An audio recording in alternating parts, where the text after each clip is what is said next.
Trunk or treat! Another Halloween party na naman nga yung attendan namin. Costume nga ni Sophie for this Halloween trick-or-treating ay si Jasmine from Aladdin. Tapos kami naman pirates, kunyari daw kikidnapin namin siya, ganon. Habang naglalaro si Sophie dun sa play area dito sa village, ayan, at nag-aayos na nga ako ng trunk namin. This time nga, ready kami for the treats. Aside sa mga binili namin, may dala din sila Lolo and Lala. At syempre, ito ang aking hubby helping me. Sophia!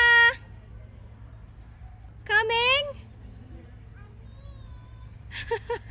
Ang hilig pala magpa-picture ni Sophie sa mga ganito. Na-appreciate niya yung mga decors na katulad nito. Nag-register na nga kami and after that, kumuha na nga kami nitong ice cream. Tapos meron din palang pa-cotton candy. Bihira lang din siya kumain nito kaya super happy siya. Sabi ko din pala sa kanya may decor dito sa harapan kaya yan tumatakbo talaga. Magpapa-picture daw siya. Siyempre gusto ko kasama niya din ako sa picture para pag binalikan niya pag matanda na siya, makita niya na, magkasama kami ni mommy sa Halloween parties. Ito pala yung mga decor ng mga ibang trunks ng neighbors namin dito. Ito yung favorite ko pala kasi may pa-witch na mukha dito. Nakakatakot, diba? And then, ayan, this is ours. Nagpa-music nga din kami dito para naman feel na feel din.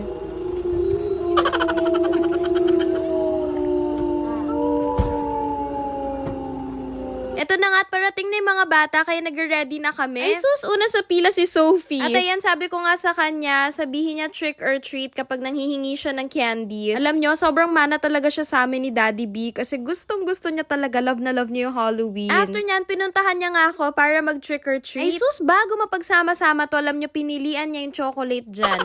So, ayan, all throughout the trick-or-treating, ako'y namimigay ng candies and chocolates. Super happy ako dyan. Yan lang! We love Halloween parties talaga, sobra. Hindi din namin ina-expect sobra. Nanalo pa kami ng best trunk. Yan lang! Love, love!